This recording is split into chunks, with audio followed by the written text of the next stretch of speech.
சில உறவுகள் நம்மிடம் எதையாவது எதிர்பார்த்து தான் பழகுவார்கள். அவர்களது எதிர்பார்ப்புகள் நம்மிடம் நிறைவேறாவிட்டால் நம்மை தூக்கி எறிந்து விட்டு செல்வார்கள். எல்லாராலும் விருப்பப்படுவது போல் நம்மால் வாழ முடியாது. ஆனால் நம் மனசாட்சி நம்மை வெறுக்காத அளவுக்கு நம்மால் வாழ இயலும்.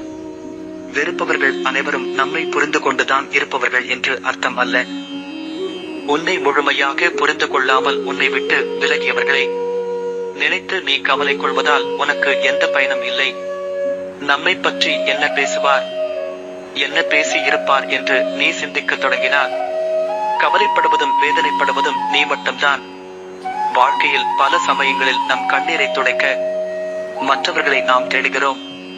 ஆனால் நாம் மறந்து விடுகிறோம் நம்மிடமே இரு கைகள் உள்ளது என்பதை. கொஞ்சம் நேர்மையாக வாழ்ந்து பார்.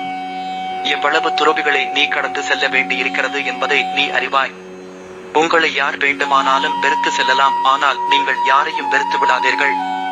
இறுதியில் துயரப்படுவது நீங்களாகத்தான் இருப்பீர்கள். உலகிலேயே மோசமான துயரம் எது தெரியுமா? நாம் தோற்று விடுவோமோ என்று அஞ்சுவது. ஒரு இடத்தில் நீ அவமானப்படுத்தப்பட்டால் அந்த இடத்தை விட்டு நீ நிரந்தரமாகவே விலகிவிடு.